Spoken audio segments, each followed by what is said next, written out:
তুই কি ভেবেছিস আমার হাত থেকে তুই ওকে বাঁচাতে পারবি?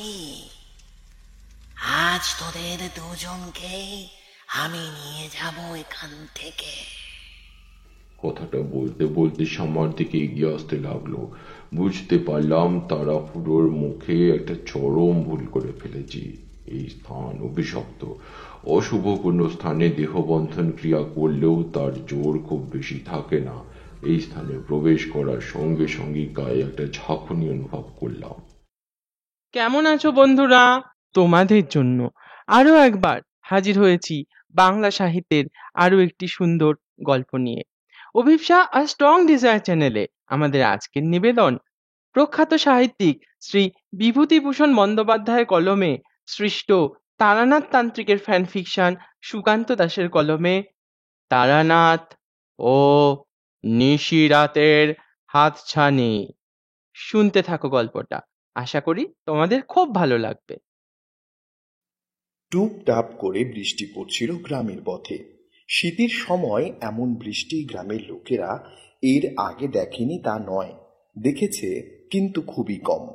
রাতে বৃষ্টি হলে ঠান্ডা যেন আরো বেড়ে যায়, কুয়াশা জমতে পারে না। বৃষ্টির জন্য কুয়াশার স্তর যেন ভেঙে খান খান হয়ে যায়। গ্রামের লোকেরা শীতের রাতে বৃষ্টি প্রার্থনা করে না, প্রার্থনা করে গাঢ় কুয়াশা। অন্ধকারের মাঝে সাদা ফ্যাকাশে কুয়াশায় যেন লিপ কাঁথার মধ্যে জড়িয়ে গ্রামের লোকেরা ঘুমিয়ে থাকবে। কিন্তু হরিপুরে সে সৌভাগ্য হলো না। কি করে যেন এই 3 দিন ধরে রাতের বেলাতেও সেই বৃষ্টি হয়েই চলেছে। জোরে বৃষ্টি নয়, টিপ টিপ করে বৃষ্টি পড়ছে। সাধন প্রকৃতির টানে ঘরের বাইরে বেরিয়েছিল। বউটা 3 দিন হলো পাশের গ্রামে বাপের বাড়ি গিয়ে রয়েছে।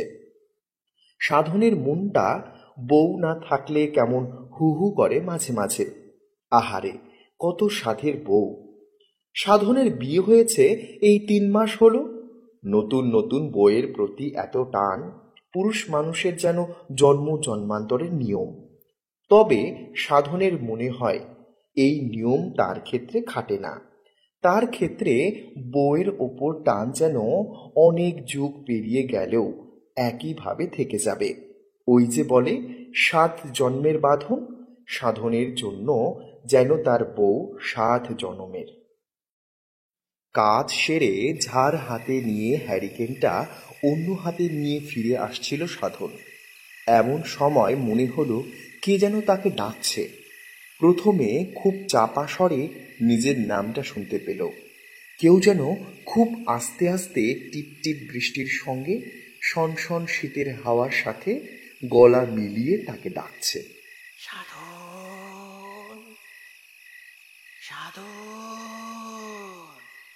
সাধন যখন ডাকটা শুনতে পেল তখন প্রথমে বুঝতেই পারল না যে এত রাতে কে তাকে ডাকবে, কিন্তু নিজের মনের অজান্তেই যেন ডাকটা লক্ষ্য করে সে একবার উত্তর দিয়েই ফেলল।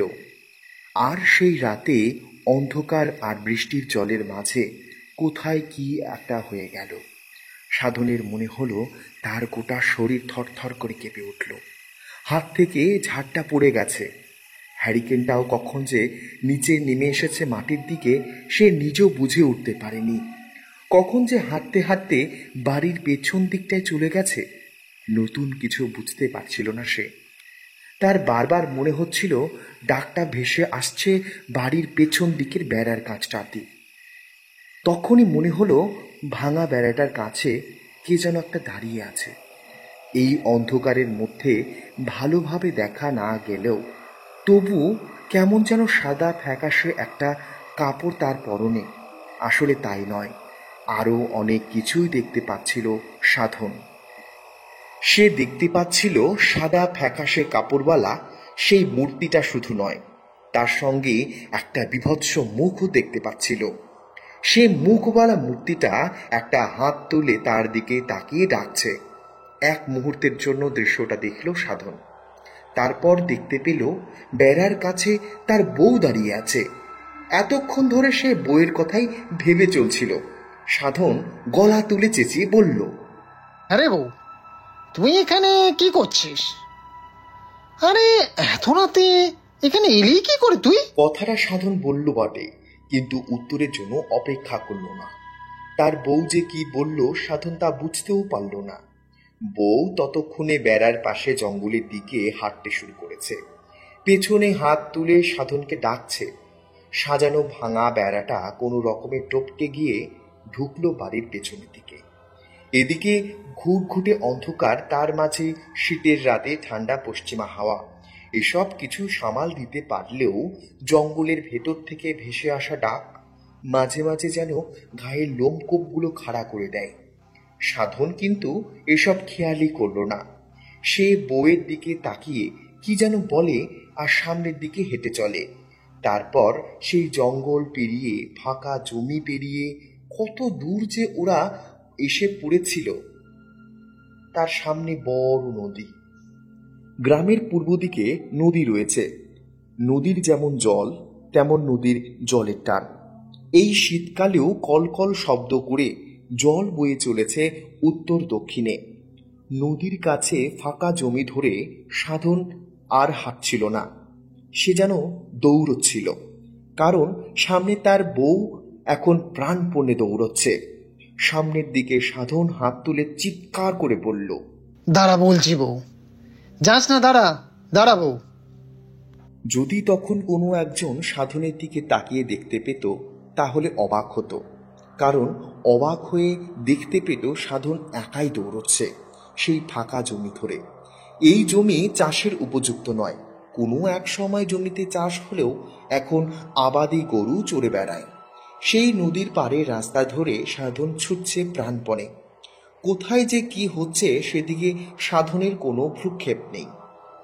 পৃথিবীর এদিক থেকে ওদিক হয়ে গেলেও সাধনের যেন কোনো কিছু যায় আসে না। ছুটতে ছুটতে টাল সামলাতে না পেরে সাধনের প্রায় পুরিপুরি এমন অবস্থা হয়। তারপরে আবার উঠে দাঁড়িয়ে ছুটতে থাকে সাধন।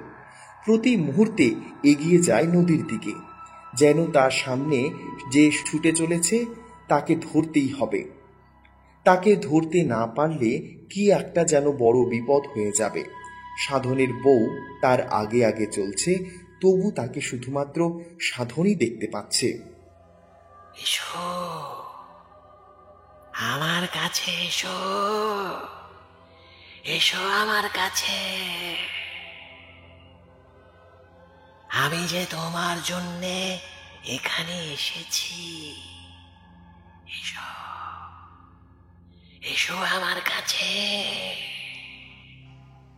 সামনের দিকে আর কয়েক পা দৌড়ে গেলেই নদীর জল ওপর থেকে নিচে পড়ে যাওয়ার সম্ভাবনা থাকে। যদি নদীর জলে পড়ে যাওয়ার বদলে নদীর শক্ত পাড়ে পড়ে যায়, তাহলে গড়াতে গড়াতে নিচে গিয়ে পড়া পর্যন্ত তার জীবন অবশিষ্ট থাকবে না। সাধন প্রাণপণে দৌড়াতে দৌড়াতে দেখল তার বউ একদম নদীর ধারে গিয়ে দাঁড়িয়ে পড়েছে। সাধন হুড়মুড় করে গিয়ে পড়ল তার বউয়ের পায়ের ওপর। সাধন ভেবেছিল তার বউ হয়তো তাকে সামলাবে, কিন্তু একদম নদীর ধারে কাছে গিয়ে দাঁড়াতে সাধনের মনে হলো তার সামনে এতক্ষণ ধরে থাকা বউয়ের শরীরটা কেমন যেন একটু একটু করে বদলে যাচ্ছে। সাধন হুমড়ি খেয়ে পড়ছিল।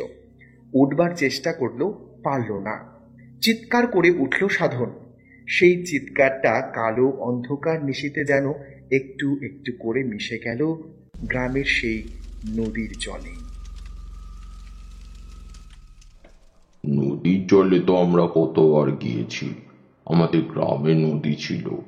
আর শুধু তাই নয়, গ্রামের পথে পথে ঘোরার সময় কতবার নদীর জলে স্নান করেছি।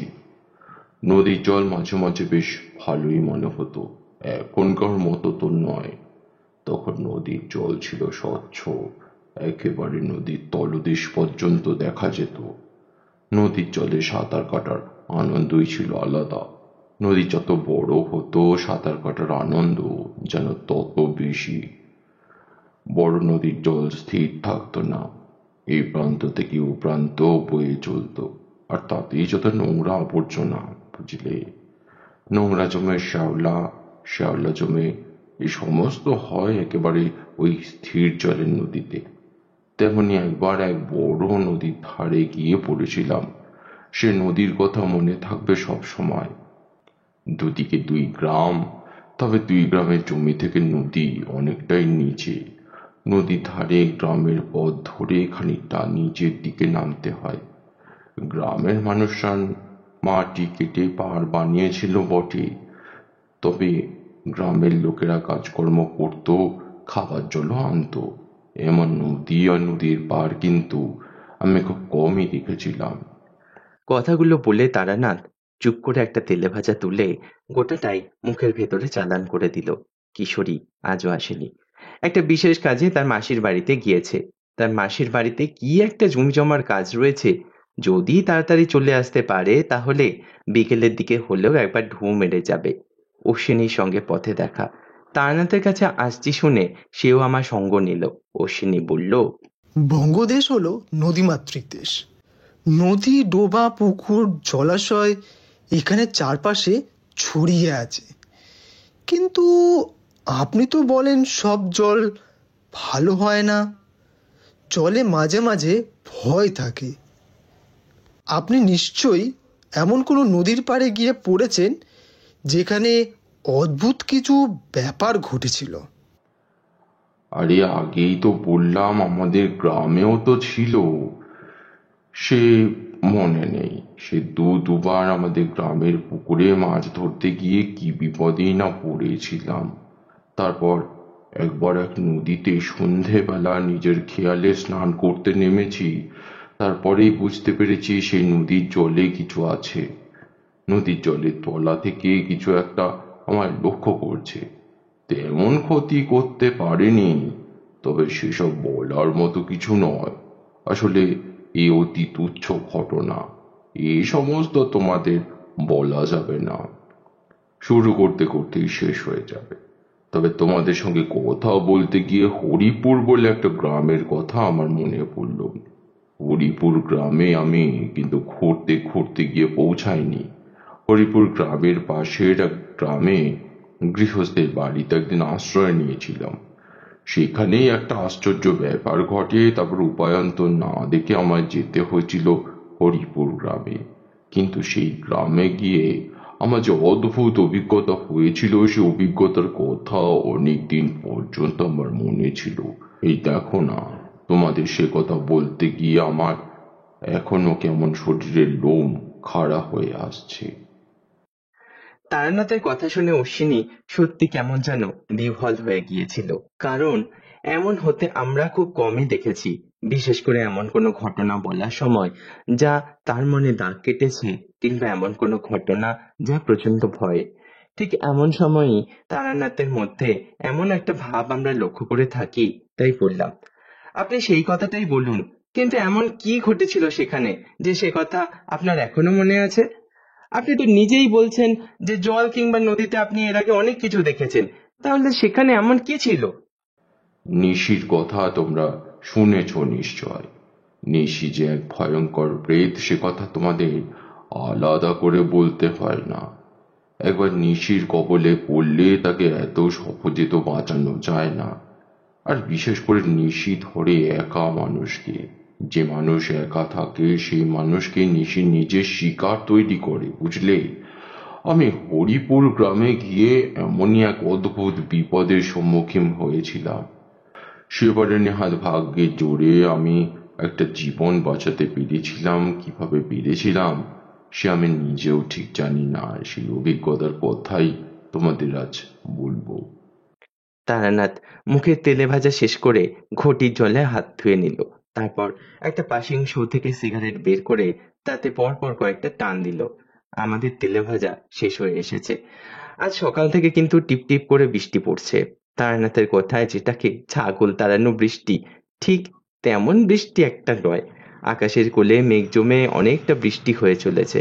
আকাশের ওপারেই সেই বৃষ্টির জল মাঝে মাঝে ছড়িয়ে নেমে আসছে ধরণীর বুকে। মাঝে মাঝে অশ্বিনী বড্ড হাসতে হাসতে বলে, আকাশ ঘামছে, বুঝলেন তো? আকাশ ঘামছে, আর সেই ঘাম মাঝে মাঝে এসে পড়ছে। এটাকে বৃষ্টি বললে বৃষ্টিকে অপমান করা হয়। এতে আশ্চর্যের কি আছে? কত কষ্ট করতে হয় একবার ভেবে দেখো না। দিনের বেলা সূর্য, রাতের বেলা চাঁদ, তারা, আরো কত কি যে আছে তা তো আমরা জানি না। তারানাথ বলে, মনে নেই? আকাশে এত কিছু আছে যার কথা আমরা কখনো ভাবতেও পারবো না। আসলে আমরা যেটাকে আকাশ বলে মনে করি সেটা তো আর আকাশ নয়, তার বাইরেও অনেক কিছু আছে। একটু যদি ঘাম হয় তাতে কি আছে, হ্যাঁ? আমাদের এমন মজার ছেলেবেলার কথাগুলো শুনে গিন্নিও হেসে উঠেছিল। আমরা বেশিক্ষণ আর বাড়িতে দাঁড়াইনি। একটু সুযোগ বুঝে দুজনেই দুটো ছাতা বগলে গুজে বেরিয়ে পড়েছিলাম। গিন্নি ছাতা নিতে বারণ করেছিল, কিন্তু আমরা জানি তারানাথ তান্ত্রিকের বাড়ি যাব আর বৃষ্টি হবে না, এটা খুব কমই হয়েছে। তারপর ট্রামে করে মটলেনে নামলাম এবং সেখানে থেকেই যখন তারানাথের বাড়িতে এসে পৌঁছলাম তখন দেখি তারানাথ মন দিয়ে কোনো একজন ভদ্রলোকের কুষ্টি বিচার করে চলেছে এবং তার পাশে বসে আছেন সেই ভদ্রলোক। আমাদের দেখতে পেয়ে হাত তুলে আমাদেরকে অপেক্ষা করতে বলল। আমরাও একদম সুবোধ বালকের মতো বাড়ির বাইরের দিকে রইলাম উঠোনের কাছে। লোকটা আমাদের দিকে তাকালো। দেখা গেল লোকটা অশ্বিনীর চেনা। তারানাথ কুষ্টি বিচার করছে, লোকটা এসে আমাদের সঙ্গে খানিকটা গাল গল্প করে চলে গেল। তারপর কুষ্টি বিচার শেষ করে পাওনাগন্ডা বুঝিয়ে দিয়ে লোকটা যখন চলে গেল তখন তারানাথ বলল, লোকটা তোমার চেনা? না, বলতে ওই খুব সামান্য খানিকটা মুখ চেনা বলতে পারেন। কেন বলুন তো? তারানাথের মুখটা কেমন যেন হয়ে গেল। মুহূর্তের মধ্যে একটা ফ্যাকাশে অহংকার দুই গালে এসে লাগতে শুরু করেছে। যদিও তার একটা লম্বা কারণ আছে। লোকটার মুখ লম্বা, দাড়ি জটা গোফের মাঝে তার মুখের রং যে কোনটা সেটা চট করে বোঝা সম্ভব নয়। তবু একটা বিষণ্ণতা তার মুখে এসে লাগতে শুরু করে পরক্ষণেই যেন মিলিয়ে গেল। সামনে বড় বিপদ আসতে চলেছে, তবে চিন্তা নেই, বেশ কয়েকটা জিনিস আমি বলে দিয়েছি, তাতেই আশা করি বিপদ কেটে যাবে। তবে ধাক্কাটা বড় না হলেও ছোটখাটো একটা ধাক্কা তো আসবেই। লোকটা জীবনে অনেক কিছুই করেছে, বুঝলে? তা বলতে পারবো না, তবে আমি যতদূর জানি লোকটার একটা মুদির দোকান আছে। আমার নিজের বাড়ির কাছাকাছি তো লোকটা থাকে, মাঝে মাঝে সেখানে দেখা যায়। একটু শান্তশিষ্ট ভদ্রলোক বলেই মনে হয়। তারানাথ মুখে কিছু না বললেও মনে হলো না যে অশ্বিনীর কথাগুলোকে সে সমর্থন করে। যাই হোক, কথায় কথায় তারানাথের গ্রাম কিংবা তার নদীর কথা বারবার করে আসছে। ঘুরতে ঘুরতে তারানাথের মুখে এলো হরিপুর বলে এক গ্রামের কথা। তারানাথ পাসিং শো শেষ করে আমাদেরকে এবার বলতে শুরু করলো।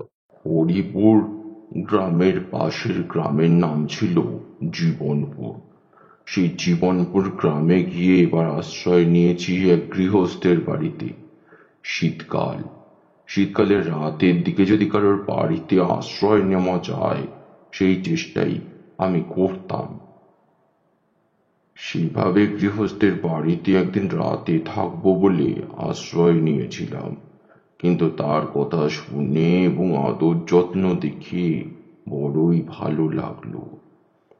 তাই তার কথা আর ফেলতে না পেরে পরদিন তার বাড়িতেই রইলাম। দুপুরবেলা তার বাড়িতে বসে দুজনে মিলে কথা বলছি, এমন সময় একটি লোক এসে ঢুকলো।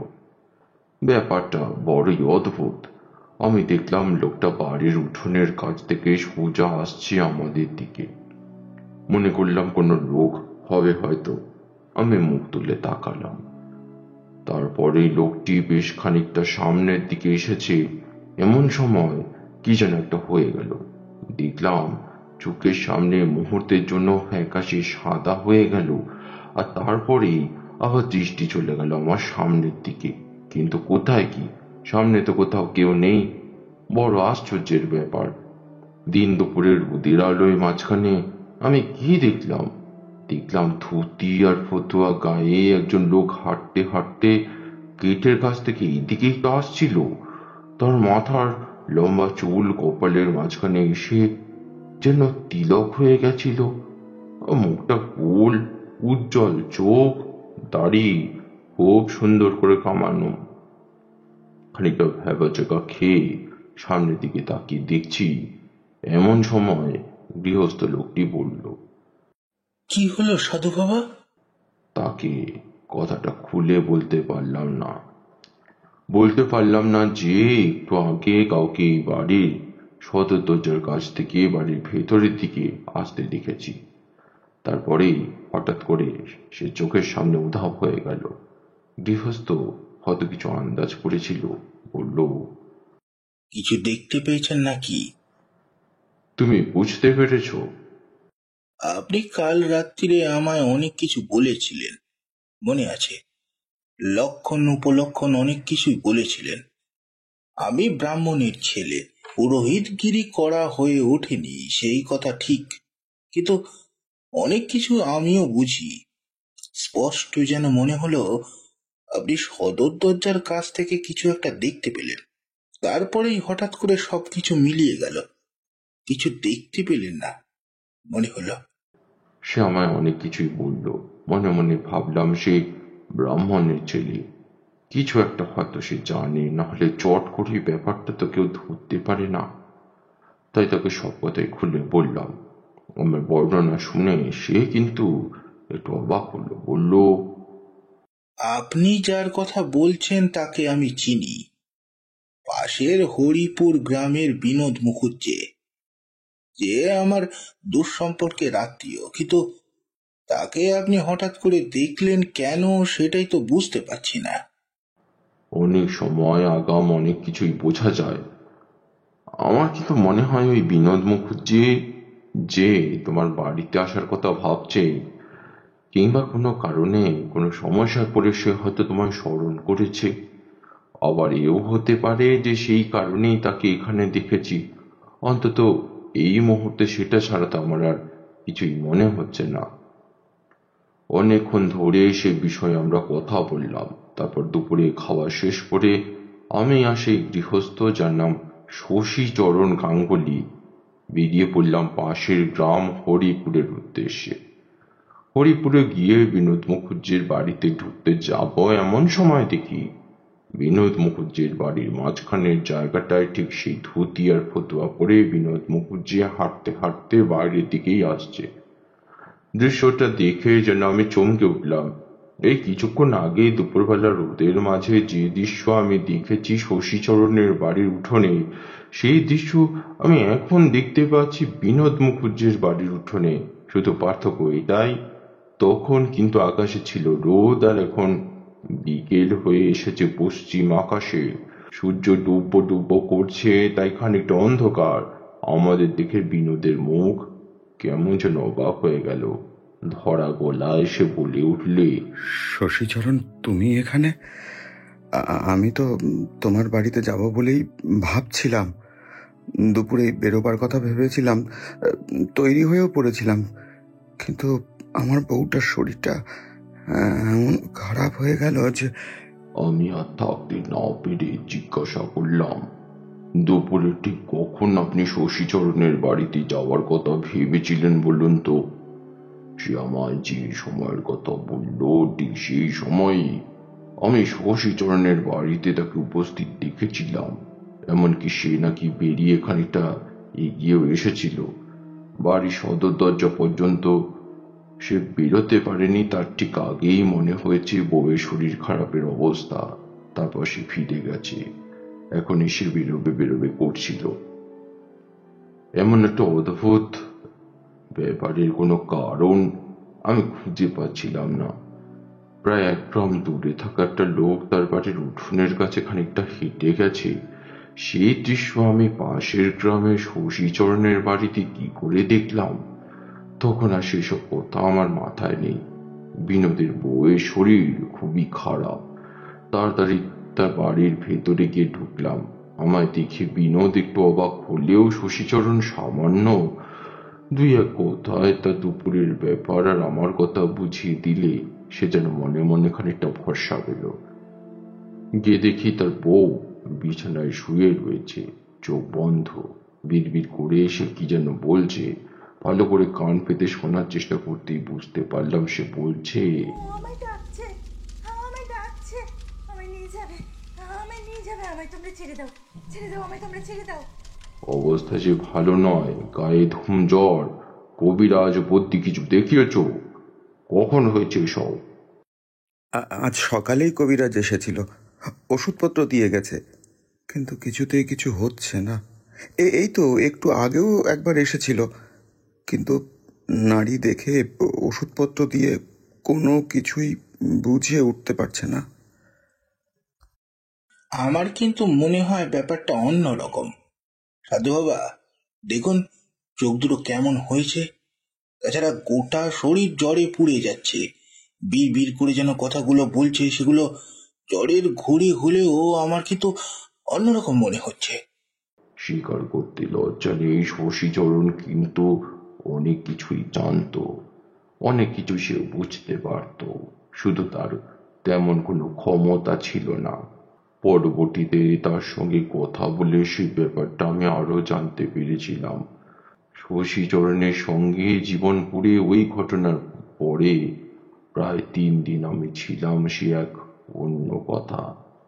শশীচরণের কথা শুনে আমি আবার ভালো করে তাকে লক্ষ্য করলাম, আর লক্ষ্য করতে এবার বুঝতে পারলাম তার চোখের মনি কেমন যেন উল্টে আছে। মাঝে মাঝে চোখের মনি অদ্ভুত কারণে বনবন করে ঘুরছে। এই দৃশ্য দেখে যে কেউ ভয় পেয়ে যাবে।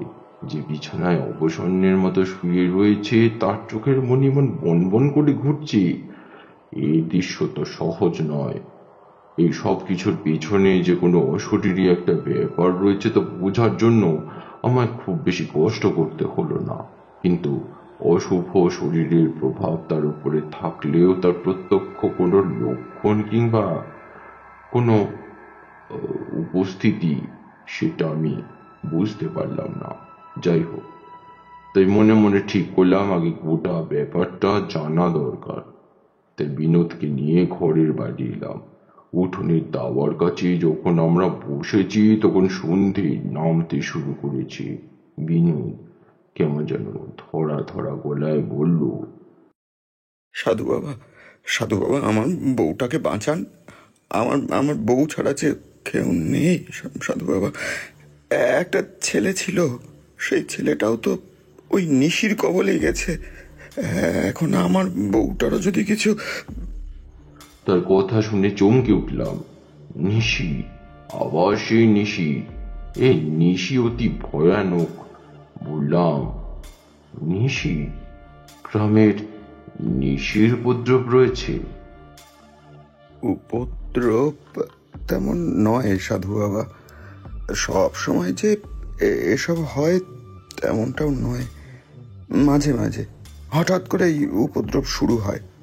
হঠাৎ করে দেখা যায় রাতের বেলা কেউ বিপদে পড়েছে। যখন বিপদে পড়ে তখন কিছুই জানা যায় না। পরদিন সকালে তার মৃতদেহ নদীর ঘাটে কিংবা ওই মাঠের পাশে পড়ে থাকে, ঘাড় ভাঙা অবস্থায়। না হলে হাত পা ভেঙে নদীর ঘাটের কাছে দলা পাকানো মাংসের মতো পড়ে থাকে মৃতদেহ। সে দেহ তো চোখে দেখা যায় না। মাত্র মাসখানেক আগে আমার জল জ্যান্ত ছেলেটা ওই নিশির ডাকে সাড়া দিয়ে।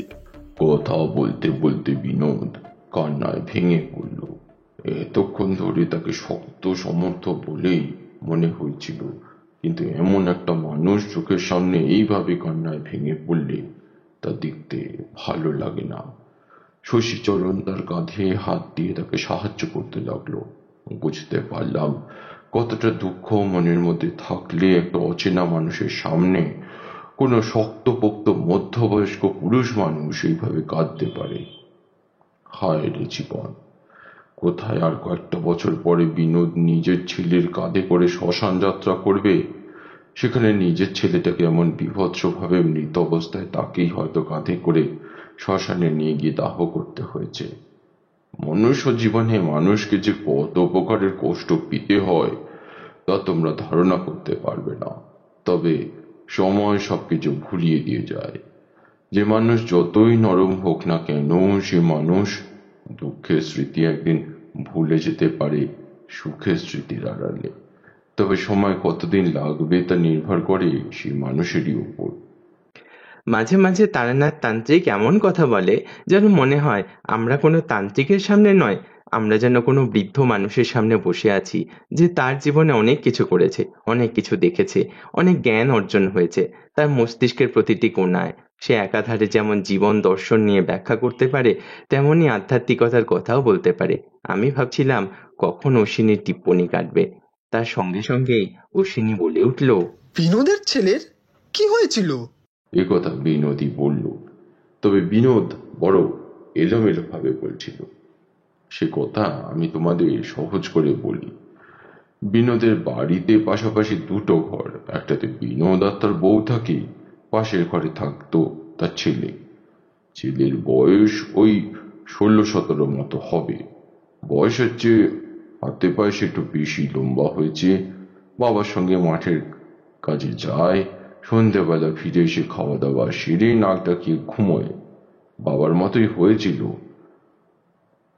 অন্য কোনো দিকে তার কোনো মন ছিল না। মাঠের চাষের কাজ, বাবা মা, এই নিয়ে সে থাকতো। একদিন রাতের বেলা হঠাৎ করে বিনোদের ঘুম ভেঙে গিয়েছিল। বিনোদ ঘুম থেকে উঠে নিজের কাজ সেরে আবার ফিরে এসে নিজের ঘরে ঢুকতে যাবে, এমন সময় দেখে তার ছেলের ঘরে দরজা খোলা, ঘরের ভেতরটা ঘুটঘুটে অন্ধকার। যদি কোনো কারণে তার ছেলে মাধব উঠে থাকে তাহলে ঘরে তো হেরিকেন জ্বালা থাকবে। তারপরে সে বাইরে যাবে। প্রথমে বিনোদ ভাবল মাধব হয়তো হেরিকেন নিয়েই বাইরে গেছে, কিন্তু সে তো নিজেও বাইরে থেকে এসেছে, কই তার সঙ্গে তো দেখা হয়নি। অনেকক্ষণ অপেক্ষা করার পর বিনোদ বাড়ির পিছনের দিকে মাধবকে খুঁজতে গেল, কিন্তু কোথাও পেল না। ক্রমে যখন বাড়ির আশেপাশে মাধবকে খুঁজে পাওয়া গেল না, তখন বিনোদ চিন্তায় পড়ে গেল। এর আগে বেশ কয়েক মাসের মধ্যে গ্রাম থেকে কয়েকজন নিরুদ্দেশ হয়ে গিয়েছে রাতের বেলায়। পরদিন সকালে কিংবা আরো পরে তাদের মৃতদেহ ছড়িয়ে ছিটিয়ে পাওয়া গেছে গ্রামের নানা স্থানে। বিশেষ করে ওই নদীর ধারের কাছে পাওয়া গিয়েছিল। অনেক খোঁজ খবর করে পরে উদ্ধার করা গেছে। বিনোদ একেবারে পাগলের মতো হয়ে গেল। তার বউকে ঘুম থেকে ডেকে তুলে আশেপাশে গ্রামবাসীদের সে জাগিয়ে তুলল। এমনিতে নিশির ভয়ে সবাইকে তটস্থ হয়ে থাকতে হতো, তাই সবাই সজাগ হয়ে ঘুমতো। সঙ্গে সঙ্গে আলো হাতে নিয়ে সবাই খোঁজাখুঁজি করতে লাগলো, কিন্তু ততক্ষণে অনেক দেরি হয়ে গেছে। পরদিন সকালে মাধবের মৃতদেহটা পাওয়া গেল নদীর ঘাটের কাছে। নদীর ঘাট কেমন তখন আমি ব্যাপারটা বুঝতে পারিনি। বিনোদ বলল, রাতের বেলা কেন? দিনের বেলা তো মাধব নদীর ঘাটের ওই দিকে চট করে যেত না। তারপর ওই ঘাটের কাছে গ্রামের লোকেরা সহজে যায়ও না। অন্য পাশ দিয়ে ঢালু জমি থেকে নিচের দিকে নামার পথ আছে, সেইখানেই লোকেরা নামে। মাধব গেলে সেই পথে যেত, কিন্তু ওই দিকে কেন যাবে বলুন তো সাধু বাবা? বুঝতে পেরেছি, নিশি তাকে ডেকে নিয়ে গেছে ওই পথে। কিন্তু গ্রামের নিশি আছে যখন, তাহলে তোমাদের তো বিপদ আছে। তোমরা কি কোনো চেষ্টা চরিত্র করোনি তাকে আটকাবার? চেষ্টা করেছি 2-1 বার। আশেপাশের গ্রাম থেকে তান্ত্রিক এনে আটকাবার চেষ্টাও করেছি, কিন্তু কিছুতেই কিছু হয়নি। তার বদলে যে রাতে গ্রামে তান্ত্রিক এসেছে তারপর দিন আবার একজন কেউ মরেছে। একবার যেই তান্ত্রিক এখানে এসেছে, পরের বার ভয়ে এখানে আসতে চাইনি। তাকেও নাকি সেই রাতের বেলা কেউ নিয়ে যাওয়ার চেষ্টা করেছে। চমকে উঠলাম। যখন কেউ কিছু করতে পারেনি তার মানে তার ক্ষমতা অনেক বেশি। কিন্তু তান্ত্রিক এসেও তার কোনো ক্ষতি করতে পারেনি কেন ঠাকুরমশাই? মাঝে মাঝে অশরীরী আত্মার ক্ষমতা অনেক বেশি হয়, সেটা নানা কারণে হতে পারে। সে নিয়ে বলতে গেলে অনেক কিছুই তোমাদেরকে বলতে হয়, তবে মনে রেখো সমস্ত তান্ত্রিকের ক্ষমতা কিংবা তাদের অর্জিত জ্ঞান কিন্তু একই হয় না। এই কারণে একটা পার্থক্য থেকেই যায়। মনে করো যে অশরীরীর সঙ্গে মোকাবিলা করতে একটা তান্ত্রিক দিয়েছে, তার মানে সেই তান্ত্রিকের চেয়ে বেশি তার ক্ষমতা তো নয়, তখন তাকে হারতেই হবে। আমিও আমার জীবনে বেশ কয়েকবার অশুভ শক্তির হাতে পরাস্ত হয়েছি, আমি যে সবসময় জিতেছি এমন কিন্তু নয়, এটা অতি সাধারণ। পৃথিবীতে সর্বশ্রেষ্ঠ বলে কোনো কিছু হয় না। বড় বড় মহান তান্ত্রিককে আমি দেখেছি মাঝে মাঝে তাদের জীবনে হেরে যাওয়ার গল্প বলতে। তারপর যেটা বলছিলাম, মোট কথা বোঝা গেল সেই রাতেই বিনোদের ছেলে মাধব হারিয়েছে। সব কথা শুনে আমি বললাম, তার মানে কাল রাতে তোমার স্ত্রীকেও সেই নিশি ডেকেছিল, কিন্তু সে কি সাড়া দিয়েছে? কাল রাতে হঠাৎ করে আমার ঘুম ভেঙেছিল। দেখি আমার বউটা বিছানায় উঠে বসে কি যেন শুনছে। আমি তো সঙ্গে সঙ্গে বুঝতে পেরেছি ব্যাপারটা কি হয়েছে। ঘরের একটা জানলার পাল্লা কখন যেন খুলে গেছে। আমার বউ তার কথার উত্তরে সাড়া দিতে যাবে, এমন সময় আমি তার মুখটা চেপে ধরেছি। সে প্রাণপণে মুখ ছাড়াবার চেষ্টা করছে। আমি তাকে সঙ্গে সঙ্গে বিছানায় শুইয়ে দিলাম, একটা জোরে চড় মারলাম তার গালে। সঙ্গে সঙ্গে আমার বউয়ের যেন কি হয়ে গেল, কেমন যেন গোটা শরীরটা থরথর করে কেঁপে উঠল। তারপর ফ্যাকাশে চোখে আমার দিকে তাকিয়ে বলল, আমাকে ডাকছিল ডাকছিল আমাকে, আমায় ছেড়ে দাও, ছেড়ে দাও। ওই যে আমায় ডাকছে, ও আমায় ডাকছে, ছাড়ো, আমায় ছেড়ে দাও, তোমরা ছাড়ো। বউটা আমার বারবার বাইরে যাওয়ার জন্য চিৎকার করতে লাগলো। আমি যে কিভাবে তাকে শান্ত করে রেখেছিলাম। বারবার যেন মনে হচ্ছিল কই খোলা জানলা দিয়ে বাড়ির বাইরের ওই দিকটায় কেউ যেন দাঁড়িয়ে আছে, আর সেখান থেকে আমার বউকে একভাবে ডেকে চলেছে। বিশ্বাস করুন সাধু বাবা, যদি আমার ঘুম না ভাঙতো তাহলে হয়তো আমার বউটাও আমার ছেলের মতোই। বিনোদের অবস্থাটা বুঝতে পারছিলাম। ছেলেকে হারিয়েছে, আবার বউকে হারিয়ে ফেলতে যাচ্ছিল। কিন্তু আমার যেন কেন মনে হচ্ছিল এত সহজে বিনোদের বউ রেহাই পাবে না। নিশি যখন তাকে একবার ডেকে নিয়ে গিয়ে মাঝপথে আটকেছে, তখন আবার সে ফিরে আসবে। বললাম, বোধহয় ভালোর জন্যই আজ দুপুরে এমন একটা অদ্ভুত ঘটনা ঘটেছে। তাতেই তো আমরা এখানে চলে এলাম। আজ রাতে কিন্তু আমরা এখানেই থাকবো। বলা যায় না, আজ রাতে যদি সে আবার আসে। শশীচরণ, তুমি বরং একটা কাজ করো, তুমি ফিরে যাও। না হলে বাড়িতে তোমার স্ত্রী, তোমার মেয়ে একা থাকবে, তারা চিন্তা করবে। চিন্তা নেই সাধু বাবা, আমার স্ত্রী একা থাকবে না। আমার ফিরতে দেরি হতে পারে বুঝেই আমার স্ত্রী এবং আমার মেয়েকে আমার শ্বশুর বাড়িতে চলে যেতে বলেছি। ওই গ্রামেই আমার শ্বশুর বাড়ি। আমার বাড়ি থেকে কয়েকটা বাড়ি দূরে। রাতের বেলা যদি আমি না ফিরি তাহলে ওরা এমনিতেই ওই বাড়িতেই চলে যাবে। ওরা আশ্চর্য হলাম। শশীচরণ যে অনেক কিছু বুঝতে পারে সেটা দেখে বেশ ভালো লাগলো আমার। এখন তার উপস্থিত বুদ্ধির কথা শুনে আরো অত্যাশ্চর্য হয়ে গেলাম। মনে মনে ভাবলাম, এমন মানুষ যদি থাকে তাহলে বিপদ এলেও তো বড় হালকা হয়ে যায়। দেখতে দেখতে সন্ধ্যে পেরিয়ে রাত হয়ে গেল। এমন অবস্থায় রাতের খাবারের কথা বলা তো দূরের কথা, চিন্তাও করা যায় না। তো বিনোদ দিনের বেলাতেই ভাতে ভাত ফুটিয়েছিল, তাই তিনজনে কোন রকমে খাওয়া দাওয়া করে পাশের ঘরে গিয়ে বসলাম। এর মাঝখানে একবার বিনোদের বউকে আমি দেখে এসেছিলাম। বিনোদ বিছানা করে দিয়েছিল।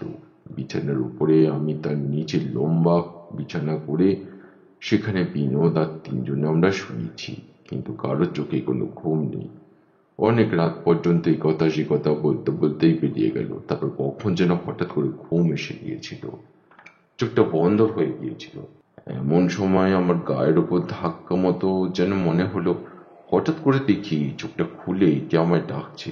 সঙ্গে সঙ্গে খোলা দরজা দিয়ে সে বাইরের দিকে চলে গেল। আমি হুড়মুড় করে উঠলাম, কারণ তখন পাশের ঘরে যেন বিড়বিড় করে কি কথা বলছে। আমি হুড়মুড় করে নিচে নেমে হ্যারিকেনটা না নিয়ে এগিয়ে গেলাম পাশের ঘরের দিকে। ঘরের দরজা খোলা। বিছানা থেকে কখন যেন বিনোদের বউ উঠে পড়েছে। সে কি গেছে জানালার দিকে, জানালার কাছে দাঁড়িয়ে বিড়বিড় করে কি যেন বলছে। স্পষ্ট শুনতে না পেলেও বুঝতে পারলাম সে বলছে, আমায় ডাকছে, আমায় আবার ডাকছে, ও আমাকে ডাকছে।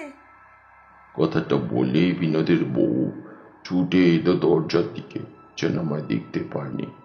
এমন ভাবে আমায় ধাক্কা মেরে এগিয়ে গেল বাইরের দিকে।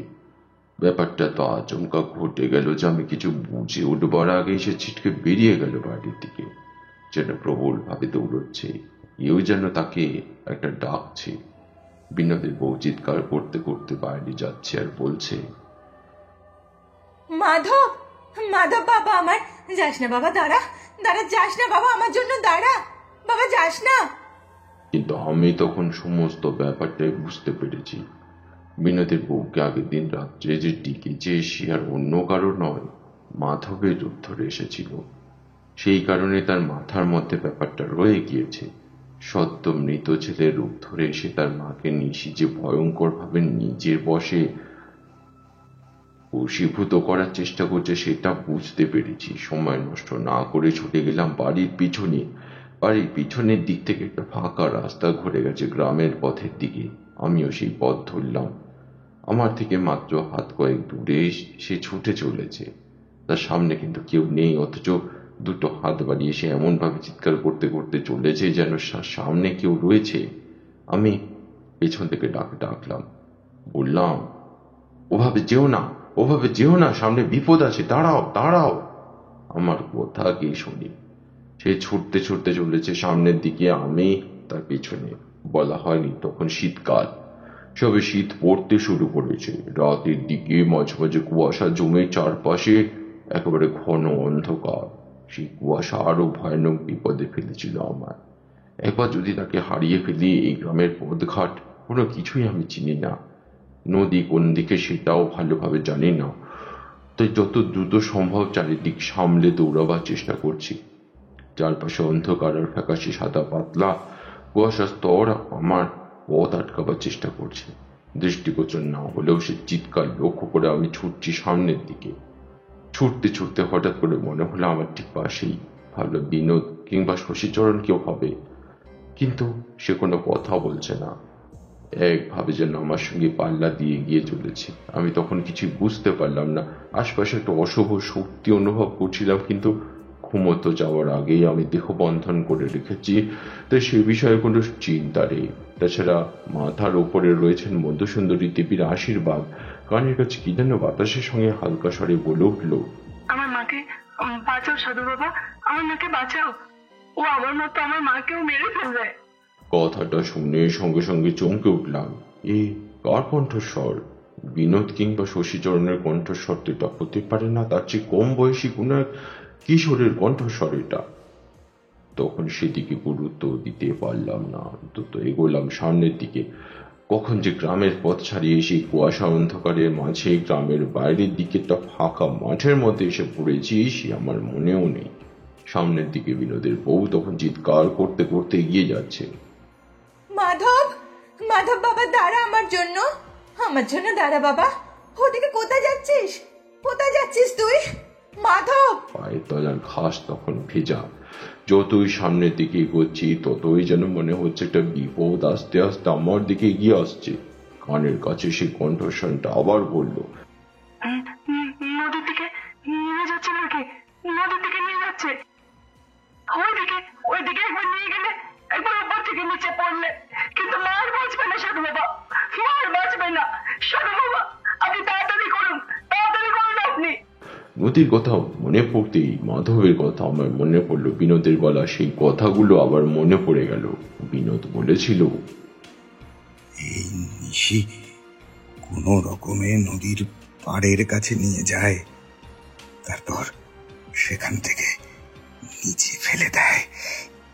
নিচে একবার পড়লে আর বেঁচে থাকার কোনো সম্ভাবনা থাকে না সাধু বাবা, থাকে না। মনে মনে মধুসুন্দরী দেবী আর তার সঙ্গে সঙ্গে কাল ভৈরবকে স্মরণ করলাম। পায়ের গতি বাড়ালাম। প্রাণপণে মধুসুন্দরী দেবীকে ডাকতে ডাকতে ছুটে গেলাম সামনের দিকে।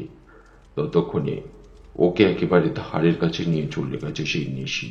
বিনোদের বউ দুটো হাত সামনের দিকে এগিয়ে দৌড়ে যাচ্ছে। এত অন্ধকারের মধ্যে যেন আমি বুঝতে পারছি নদী যেন হাঁ করে আস্তে আস্তে এগিয়ে আসছে আমাদের দিকে। আর একটু এগিয়ে গেলেই বিনোদের বউকে সে নিজের সেই মৃত্যু মুখের মাঝে সে গ্রাস করে ফেলবে। আমার থেকে তখন বিনোদের বউ মাত্র আর 4 হাত দূরে, আর বিনোদের বউয়ের থেকে নদীর ধার প্রায় 10 হাত দূরে। আমি আরো দ্রুত এগিয়ে গিয়ে উপায়ান্তর না দেখে ছুটে গিয়ে দাঁড়ালাম বিনোদের বউয়ের সামনে। বিনোদের বউ আমার গায়ে প্রচন্ড একটা ধাক্কা খেলো। দুজনে মিলে ছিটকে পড়লাম নদীর ধারের দিকে। একসময় গড়াতে গড়াতে নদীর একেবারে ধারে এসে পড়েছি। কোন রকমে দুজনে বেঁচে গেছি, কিন্তু বিনোদের বউয়ের গলা থেকে তখন বেরিয়ে আসছে সেই কণ্ঠস্বর। তবে সেদিকে গুরুত্ব না দিয়ে আমি সামনের দিকে তাকালাম, আর ঠিক তখনই যা দেখতে পেলাম তাতে মুহূর্তের জন্য আমি চমকে উঠেছিলাম। নদীর ধারের কাছে যেন ভেসে রয়েছে একটা ছায়া মূর্তি। তার পরনে সাদা কাপড় হলেও গোটা শরীর যেন কালো কুচকুচে ভয়ঙ্কর। তার মাথার চুলগুলো অদ্ভুত ভাবে হাওয়ায় উঠছে। একটা তীব্র বিষাক্ত দৃষ্টি নিয়ে সে আমার দিকে তাকিয়ে রয়েছে। আমি তার দিকে তাকিয়ে রয়েছি, দু হাতে প্রাণপণে জাপটে ধরে রয়েছি বিনোদের বউকে, কারণ আমি জানি একবার ওকে ছাড়লেই ও ছিটকে যাবে নদীর ধারের কাছে, আর সঙ্গে সঙ্গে সাক্ষাৎ মৃত্যু। আমি জিজ্ঞাসা করলাম, কে তুই? কেন শুধু শুধু এই গ্রামের লোকেদের জীবন এমন ভাবে নষ্ট করছিস? তুই কে? তুই কি ভেবেছিস আমার হাত থেকে তুই ওকে বাঁচাতে পারবি? আজ তোদের দুজনকেই আমি নিয়ে যাব এখান থেকে। কথাটা বলতে বলতে আমার দিকে এগিয়ে আসতে লাগলো। বুঝতে পারলাম তাড়াহুড়োর মুখে একটা চরম ভুল করে ফেলেছি। এই স্থান অভিশপ্ত। অশুভ কোনো স্থানে দেহবন্ধন ক্রিয়া করলেও তার জোর খুব বেশি থাকে না। এই স্থানে প্রবেশ করার সঙ্গে সঙ্গে গায়ে একটা ঝাঁকুনি অনুভব করলাম। বেশ বুঝতে পারছিলাম এই অবস্থায় কোনো তন্ত্র ক্রিয়া করব কিংবা কোনো গোপন মন্ত্র উচ্চারণ করব তার জন্য আমি তৈরি নই। আমি পড়ে আছি মাটিতে, দু হাতে ধরে রয়েছি বিনোদের বউকে। এমন অবস্থায় কোনো তন্ত্রক্রিয়া করা যায় না। কিন্তু কেন? মন্ত্র তো আপনি পড়বেন মুখে। বোকার মতো কথা বললো না। মন্ত্র মুখে উচ্চারণ করলেও মন্ত্রের উচ্চারণের সময় শুধু উচ্চারণ নয়, শরীর এবং তার সঙ্গে মনের একটা স্থিরতা প্রয়োজন হয়। তাছাড়া আরো অনেক ব্যাপার রয়েছে। ওই অবস্থায় ওইভাবে বিনোদের বউকে রক্ষা করতে করতে আমি কোনোভাবেই কোনো মন্ত্র উচ্চারণ করতে পারবো না। বেশ বুঝতে পারছি নিজেকে বাঁচাতে গেলে বিনোদের বউ নির্ঘাত মরবে, আর বিনোদের বউকে বাঁচাতে গেলে হয়তো আমরা দুজনেই একসাথে ওই নদীর ধারে গিয়ে পড়ব। দেহবন্ধন আছে বলে সে সরাসরি স্পর্শ করতে পারবে না আমার, কিন্তু বিনোদের বউকে স্পর্শ করতে পারবে। প্রাণপণে মধুসুন্দরী দেবীকে স্মরণ করে চলেছি। এই বৃহৎ মূর্তি আস্তে আস্তে আমার দিকে এগিয়ে আসছে। ততই যেন তার সেই দুটো জ্বলন্ত কয়লার মতো চোখ আমার দিকে একসাথে নিবদ্ধ হচ্ছে। বিড়বিড় করে সে বলে চলেছে, এই গ্রামের মানুষ আমার জমির জন্য আমায় একা পেয়ে রাতের অন্ধকারে ভুলিয়ে ওই নদীর ধারে হত্যা করেছিল। এই গ্রামকে আমি ছাড়বো না। এক এক করে গোটা গ্রামকে আমি শ্মশান বানিয়ে দেব। শ্মশান। চমকে উঠলাম। বেশিরভাগ ক্ষেত্রেই দেখেছি অশুভ অশরীরী আত্মা যারা গ্রামের মানুষকে মারতে চায় কিংবা প্রতিশোধ নিতে চায়, তার একটা কারণ থাকে। তোমরা মনে করো আসলে অকারণে কাউকে হত্যা করে কিংবা তাকে ভয় দেখায়, সেসব নয়। আসলে আত্মা নিজের অতৃপ্তির জন্য দুনিয়া ছেড়ে বেরোতে পারে না, তখন সে নানা রূপে ফিরে আসতে পারে। বুঝতে পারলাম এই অশরীরী আত্মার প্রতিশোধ আর তার গ্রামের মানুষের উপর রাগ তাকে এত শক্তিশালী করে তুলেছে। চিৎকার করে বললাম, কিন্তু বিনোদের বউ তো তোর কোনো ক্ষতি করেনি, তাহলে বিনোদের বউকে কেন? সে উত্তর দিল না। অদ্ভুত ভাবে হাসতে হাসতে এগিয়ে আসতে লাগলো আমার দিকে। জীবনে যে কয়েকবার মৃত্যুকে আমি একটু একটু করে আমার দিকে এগিয়ে আসতে দেখেছি। তার মধ্যে সেটাও ছিল একবার। নদীর জলের শব্দ আমি শুনতে পাচ্ছি। দূরে কোথাও থেকে শিয়াল ডেকে উঠছে।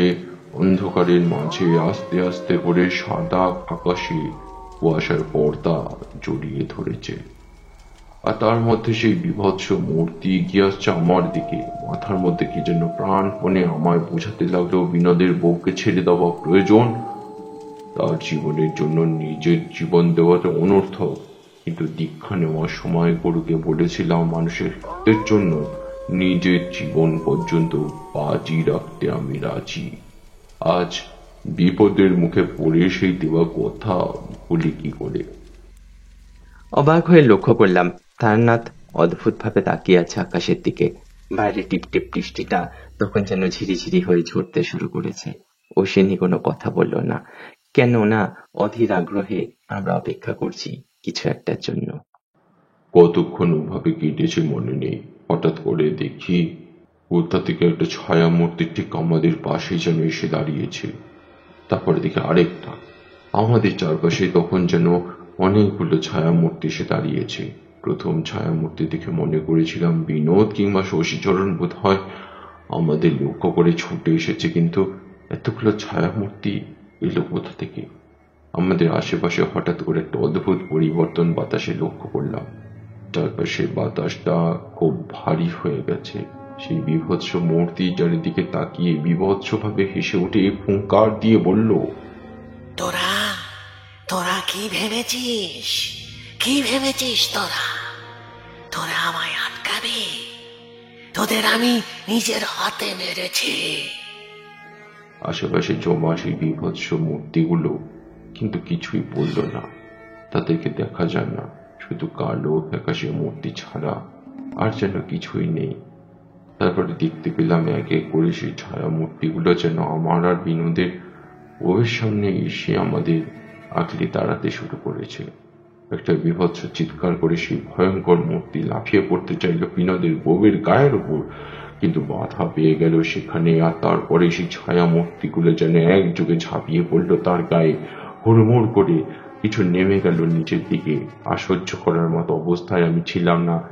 এমনিতেই মাটিতে পড়ে আঘাত লেগেছিল প্রচন্ড। চারপাশে অন্ধকার, সে প্রচন্ড ঠান্ডা, সবকিছু মিলিয়ে আমার দুই চোখ একেবারে বন্ধ হয়ে আসছিল।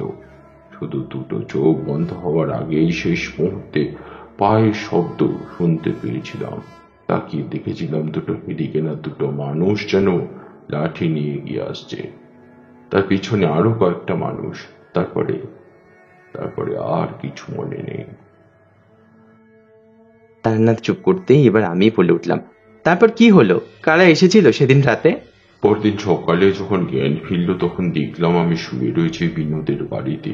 বিনোদ আর শশীচরণ সেদিন রাতে বিপদ বুঝতে পেরে ছুটে গিয়েছিল সেই নদীর ধারে। তখন আমরা অজ্ঞান হয়ে গিয়েছিলাম, কিন্তু অজ্ঞান অবস্থায় যে আমরা কিভাবে বেঁচে গেলাম সে কথাটা আমি যদি বুঝতে পারতাম। আমিও ঠিক বুঝতে পারিনি, তবে এর উত্তর পেয়েছিলাম অনেক পরে। আচ্ছা, সবই তো শুনলে, একটা ব্যাপার কি তোমরা লক্ষ্য করেছ? এই সমস্ত কিছুর মধ্যে একটা ব্যাপার কিন্তু তোমরা খেয়াল করোনি। সত্যি বলতে আমি খেয়াল করেছিলাম এতক্ষণ গল্পটা একটা ছন্দে চলছিল, তাই বলে কোনো প্রশ্ন করিনি। এবার বললাম, বুঝতে পেরেছি, সেদিন রাতে যদি বিনোদ কিংবা শশীচরণ কেউ আপনাকে ধাক্কা দিয়ে তুলতো তাহলে তো সে একবার হলেও কথা বলতো, তাই না? অন্তত আপনার সঙ্গে বাইরে সে বেরিয়ে আসতো, কিন্তু তারা কেউ বাইরে বেরিয়ে আসেনি। অর্থাৎ সেদিন রাতে আপনাকে ওরা দুজন কেউই ডেকে তোলেনি, তুলেছিল অন্য কেউ। ঠিক বললাম তো? যে আপনার সঙ্গে অনেকটা পথ গিয়েছিল। ঠিকই ধরেছ। আসলে মাকে বাঁচাবার জন্য মৃত্যুর 1 মাস পরেও অন্য কোনো জগৎ থেকে জগতে ফিরে এসেছিল মাধব। আর আবার মনে হয় শেষ মুহূর্তে মাধব এবং যারা ওই নিশির ডাকে নদীর ধারে মরেছে তারাই ফিরে এসেছিল আমাদের রক্ষা করার জন্য। হয়তো মৃত্যুর সময় তাদের কেউ রক্ষা করেনি। আজ বিনোদের বউয়ের মৃত্যুর সময় তাকে আমি রক্ষা করেছি দেখে তারা অন্তত একবার এসে নিজেদের শেষ চেষ্টাটা করে গিয়েছিল।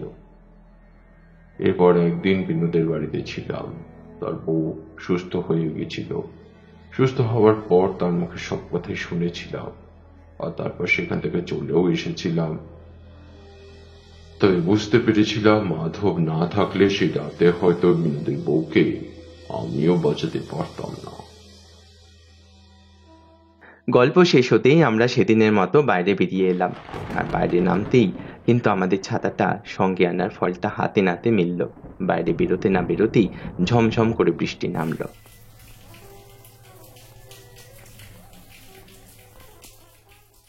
কেমন লাগলো আমাদের আজকের গল্প? ভালো লেগে থাকলে লাইক, কমেন্ট, শেয়ার করতে ভুলো না কিন্তু। ও হ্যাঁ, সাবস্ক্রাইব করতে ভুলো না কিন্তু।